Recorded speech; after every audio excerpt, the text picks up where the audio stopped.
하나님께서 이스라엘 백성들에게 꼭 지키라 명하신 세 가지 절기가 있습니다. 무교절, 7.7절, 수장절이라고 말하는데요. 그런데 이러한 절기에 대한 이해가 좀 어렵고 혼동이 있습니다. 왜냐하면 이 절기의 각 이름들이 다른 이름들을 가지고 있기 때문에 그래요. 그래서 서로 막 X표로 엇갈려가지고 이게 그 절기인지 그게 이 절기인지 헷갈릴 때가 많죠. 예를 들어 무교절은 6월절, 그리고 7.7절은 맥추절이라고도 부르고 수장절은 초막절이라고도 부릅니다. 이와 같이 하나의 절기가 두 개의 이름을 가지게 된 것은 이러한 절기 속에 농경 문화에서 비롯된 의미와 또 하나는 역사 속에 있었던 사실이 두 개가 합쳐졌기 때문에 그렇습니다. 이스라엘 농부들은요 1년에 3번 추수를 하게 되었는데 겨울 보리를 거두고 묵은 누룩을 제거하는 때에는 6월절이라 부르는 무교절을 지냈고, 그리고 여름 보리와 밀을 거둘 때에는 7.7절이라 불리는 맥추절이라고 했고요. 또 마지막으로 올리브와 포도를 거두는 때에는 초막절이라 불리는 수장절을 지냈습니다. 겨울보리를 추수하는 무교절이 출애굽이란 역사적 사실과 결합해서 만들어진 절기가 바로 6월절이고요. 여름보리와 밀을 거두는 이 맥추절이 시내산에서 계명을 받은 것과 역사적 사실과 합쳐진 것이 바로 7.7절입니다. 반면에 1년 중 마지막 추수를 축하하는 이 수장절이 이스라엘이 광야에서 40년 동안 광야 생활한 것을 기억하는 역사적 사실과 함께 묶어져서 초막절이라고도 부르는 겁니다. 그 중에 초막절 혹은 수장절이라고 하는 이 마지막 절기, 이것이 그 나머지 두 개의 명절보다도 훨씬 더 성대하게 크게 치러졌는데요. 그래서 레위기 23장에서는 이 초막절을 가리켜서 여호와의 절기다 이렇게 표현했고요. 신약에 들어와서도 이 초막절을 가리켜서 기쁨의 시기다 혹은 명절이다 이렇게 표현을 했습니다. 이 수장절은 올리브와 포도를 수확하는 절기였는데, 그래서 오늘 우리 본문 13절에 보면 이러한 표현이 있죠. 너희 타작마당과 포도주 소출을 거두어들인 후에 이래 동안 초막절을 지키라. 또 출애굽기 23장 16절에 보면요. 수장절을 지키라. 이는 내가 수고하여 이룬 것을 연말에 밭에서부터 거두어 저장함이니라. 이렇게 했습니다. 한 해의 소출을 거두어 저장하는 것으로 인해서 감사하고 또 축하하는 절기이기 때문에 한 해 동안의 감사를 드리는 오늘날 우리의 추수감사절의 의미와 맞닿아 있다고 볼 수 있죠. 그런 의미에서 이 추수감사절도 한 해 동안 주신 모든 수확으로 인해서 감사하는 절기입니다. 우리들 모두 대부분 농사를 짓지는 않지만 우리는 한 해 동안 우리에게 먹을 것을 주시고 삶에 필요한 모든 것을 공급해 주신 하나님께 감사를 드립니다. 우리에게 일할 수 있는 직장을 주셨고 먹을 것과 입을 것을 주셨으며 발을 뻗고 누울 수 있는 보금자리를 허락해 주셨죠. 아마도 어떤 분들은 현재 자신의 처지를 보면서 내가 꼭 그렇게 감사할 만한 여건은 아니라고 생각될 수도 있을 것입니다. 물가는 계속해서 오르고 수입은 그에 비해 별로 늘지 않아 어렵다고 생각할 수 있죠. 미국에서의 체류 신분이 해결되지 않아 고민인 분들도 있을 것입니다. 그러나 우리에게 정말로 필요한 것은 더 많은 수입과 더 많은 문제 해결, 그리고 감사의 제목이 첫 번째가 아니라 먼저 이미 주신 은혜에 눈뜨는 일인 줄로 믿습니다. 그것을 가지고 주님께 감사하는 일, 이것을 주님께서 우리에게 먼저 요청하시는 믿음의 고백이라는 말씀입니다. 만일 우리가 이미 받은 것에 대해 감사하지 못한다면 좀 역설적이긴 하지만 그것은 우리가 아직 살만하다고 느끼는 반증이기도 할 것입니다. 사람들은 보통 힘들면 하나님께 기도하고 부르짖지만 살만하면 대체로 구하는 것을 멈춥니다. 동시에 뭐도 멈추냐면 감사하기도 멈추죠. 배고픈 고아에게는요, 따뜻한 가정, 김이 나는 쌀밥, 정겹게 어울려 노는 형제들만 있어도 너무 부러운 거예요. 또한 그 고아에게는 부모의 잔소리마저도, 심지어 꾸중마저도 부럽고 감미로울 것입니다. 하지만 그 집에 사는 아이들은 부모님의 잔소리가 얼마나 축복인지 깨닫지 못하죠. 그 환경과 부모님이 있는 것이 당연한 것이라고 생각하기 때문입니다. 누군가에게는 그토록 바라는 평생의 소원을 다 누리고 있지만 정작 그 주신 은혜를 당연하게 생각하고 깨닫지 못하고 있는 거죠. 달라스에 사는 최병락 목사님이라는 분의 이야기입니다. 이 목사님의 아이가 5살 때 이야기라고 해요. 목회하실 때 아이를 키우는 일이 무척이나 힘드셨다고 합니다. 특히 그 5살 먹은 아들이 아주 활동량이 많아서 잠시도 눈을 뗄 수가 없었답니다. 사모님도 지치고 목사님도 많이 지쳤습니다. 자녀를 주신 하나님께 감사드렸던 마음이 점점 사라지고 있었습니다. 솔직히 아이들이 빨리 커서 나중에 아내와 자유롭게 목회했으면 하는 그런 마음이 간절했었던 어느 날 그 아이들을 데리고 신방을 갔는데 그 집에는 방도 많고 거실도 3개가 되는 아주 큰 집이었다고 해요. 목사님과 사모님은 1층에서 예배를 인도하고 아이들은 2층에서 한 룸에 들어가 게임을 하고 놀고 있었답니다. 이제 예배를 마치고 모인 교인들과 담소를 나누고 1층에 있는데 갑자기 2층에서 무언가 꽝 하는 소리가 들려서 놀랐다는 거예요. 어찌나 소리가 컸든지 깜짝 놀라서 뛰어 올라가 봤더니 연기가 가득했다는 거예요. 아이들은 커다란 텔레비전 화면에서 게임용 장총으로 목표물을 맞추는 전자게임을 하고 있었는데 그 집에는요 아이들이 본래 없었기 때문에 그 집주인 성도분이 아무 생각 없이 사슴 사냥할 때 사용하는 진짜 총을 장전한 채로 방 한쪽 구석에 세워두었던 것을 잊어버린 겁니다. 공교롭게도 아이들 눈에는 진짜 총과 장난감 총이 비슷해 보였고 4살 된 한 아이가 진짜 총을 집어든 거예요. 그리고 장난감 총을 들고 있는 그 목사님의 5살 난 아이를 향하여 손들어! 쏜다! 막 이런 거예요. 그리고 겨누었어요. 장난기가 많은 아들은 아무렇지도 않게 쏴봐! 쏴봐! 이랬던 거고요. 그 아이는 주저함 없이 방아쇠를 당겼습니다. 그 순간 집을 갈라놓는 듯한 총성이 들리고 이내 연기가 방 안에 가득해진 거죠. 놀란 아이는 총을 바닥에 떨어뜨렸습니다. 4살짜리 아이가 다행히 힘이 약했기에 총을 쏜 반동으로 총구가 흔들렸고 총알이 목사님의 5살 아들 귀 옆을 스치고 지나갔습니다. 그것도 한 번에 약 20발이 발사되는 산탄총이었는데 그 중에 단 한 발도 맞지 않았습니다. 총성을 듣고 방에 도착했을 때 총을 쏜 아이는 놀라서 서 있었고 아들은 다리를 부들부들 떨면서 아빠에게 이렇게 말하더래요. 아빠, 나 죽을 뻔했어. 총알은 벽을 뚫고 나가 복도를 지나 건너방 벽까지 뚫고 그 방에 20발 모두가 박혀 있었답니다. 차를 타고 집으로 돌아오는 내내 아들이 살아있다는 것이 기적이라고 느껴졌습니다. 집에 도착하자 아들을 힘껏 안아주었죠. 그리고 고백했습니다. 영광아, 살아있어줘서 너무 고맙다. 그 순간 그 아들을 향해 가지고 있었던 그 모든 기대가 얼마나 욕심이었는가를 깨달았습니다.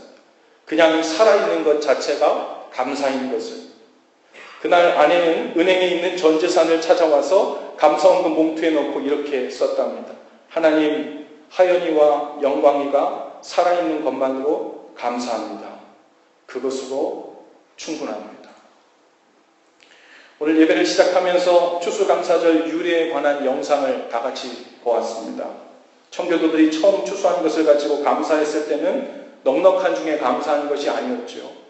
그 항해의 위험과 질병의 위험과 낯선 땅의 어려운 환경 속에서 살아있는 것 자체에 대한 감사였습니다. 이미 받은 은혜에 대한 눈이 떠져 있었던 거죠. 그리고 적은 수확물이지만 그것을 가지고 힘을 다해 감사했습니다. 감사는요, 더 큰 감사를 부릅니다. 감사란 모든 것이 하나님의 은혜로 주어졌다는 것을 믿고 인정하는 행위 고백입니다. 감사를 많이 한다는 것은 내 힘이 아니라 주님의 은혜에 의지해 살고 있다는 것을 인정하는 믿음의 행위죠.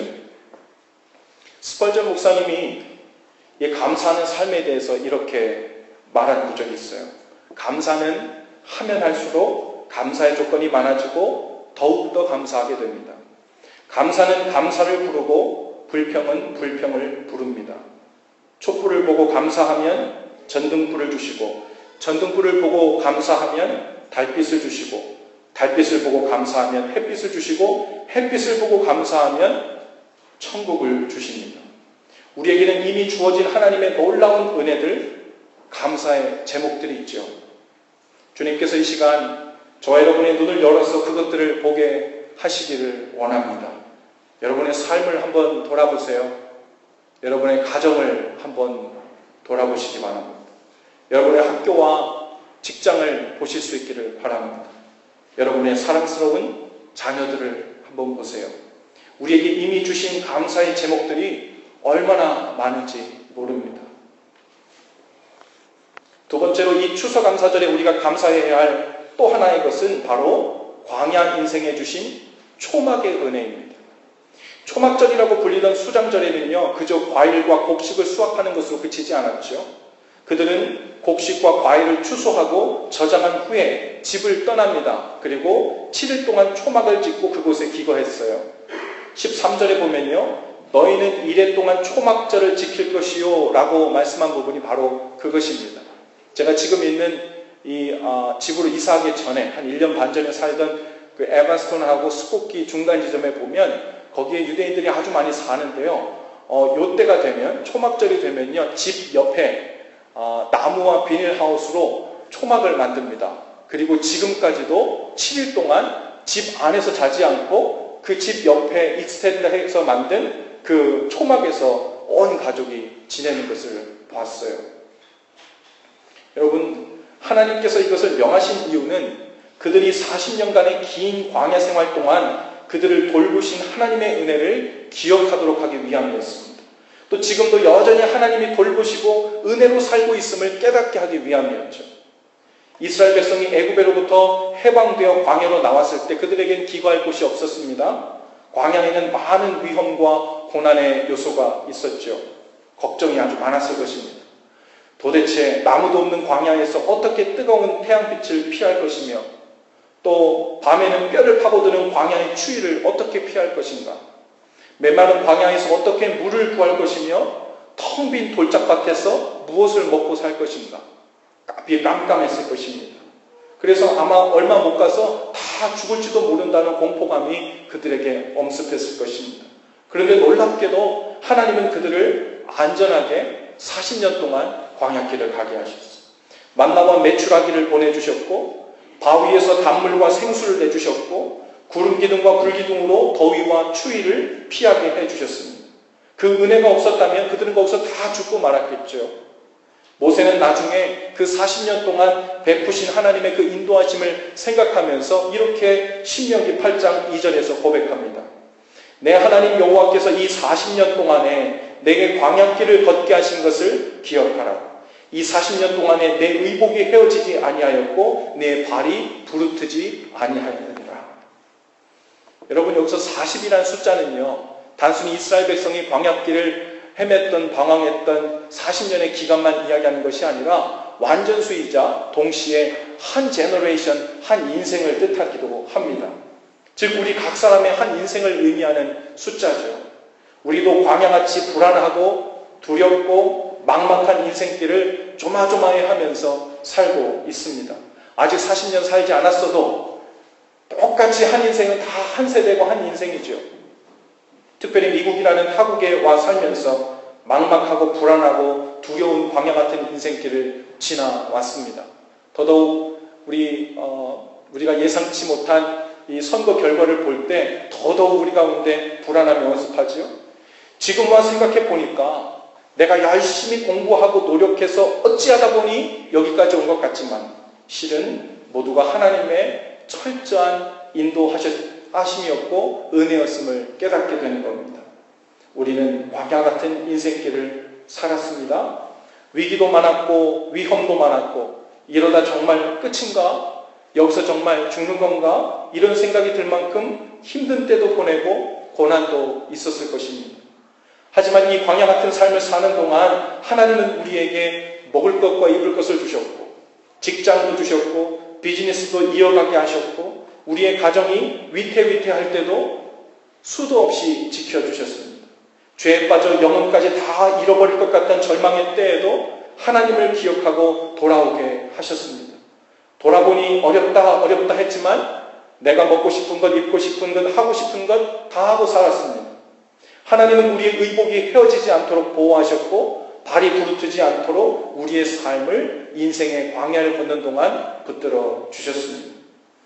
이런 의미에서 이 추수감사절은 이 초막절처럼 단순히 한 해의 수확과 감사 제목을 기억해서 드리는 것뿐만 아니라 지금까지 우리의 삶 전체 걸음걸음마다 인도해 주신 그 은혜에 감사하는 바로 그 날인 줄로 믿습니다.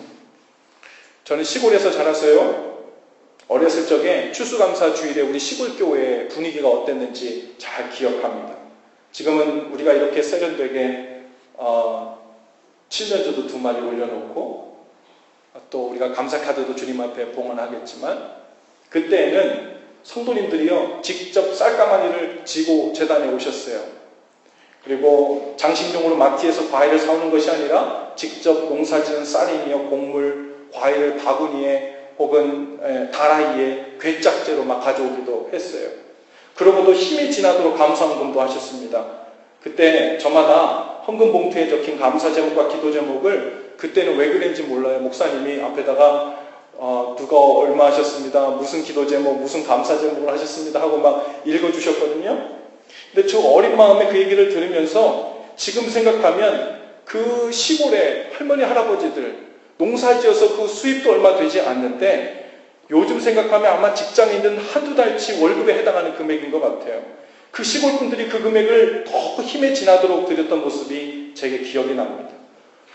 어린 제 눈에 보기에도 저렇게 괴짝제로 다 재단에 바치고 헌금도 저렇게 하면 이제 뭘 먹고 사시려고 저러나 하는 제 마음에 걱정이 들 만큼 그러셨어요. 그런데 저도 신앙이 점점 자라서 지금 와서 그때를 뒤돌아보니까 그게 아니더라고요. 우리 믿음의 선배들이 바로 그 레디컬한 감사, 바로 그것으로 인해 더 감사하게 되는 인생을 살게 되었구나 하는 생각을 하게 됩니다. 그 감사로 인해 하나님의 품 안에 보호받고 그 은혜를 의지하며 사는 믿음을 지킬 수 있었던 거죠. 17절에 보면요, 각 사람이 내 하나님 여호와께서 주신 복을 따라 그 힘대로 드릴지니라 그랬습니다. 그 힘대로 드릴 수 있으려면요, 먼저 하나님께서 그동안의 내 삶 속에 그리고 올 한 해 나에게 주신 복이 무엇인지, 그 은혜가 무엇인지를 깨닫고 알아보는 눈이 열려야 합니다. 오늘 여러분의 삶 속에 베푸신 그리고 여전히 베풀고 계신 하나님의 놀랍고 풍성한 은혜가 깨달아지는 그리고 보여지는 은혜가 있기를 바랍니다. 그 은혜와 복을 주신 대로 그 힘대로 감사하십시다. 그리고 그 감사를 따라 점점 더 풍성한 감사로 채워지는 저와 여러분의 삶, 가정, 그리고 학업과 일터, 그리고 교회와 이 나라가 되기를 주님의 이름으로 축복합니다. 기도하십시다. 우리 설교 노트에 있는 헌신 기도를 앉으신 채로 우리 한 목소리로 함께 주님 앞에 올려드리겠습니다. 함께 기도하죠. 주님, 이미 우리에게 주신 은혜에 대해 눈을 뜨게 하시니 감사합니다. 한 해 동안 안전하게 보호하시고 살아가는 데 필요한 모든 것을 넉넉하게 허락해 주신 은혜 감사합니다.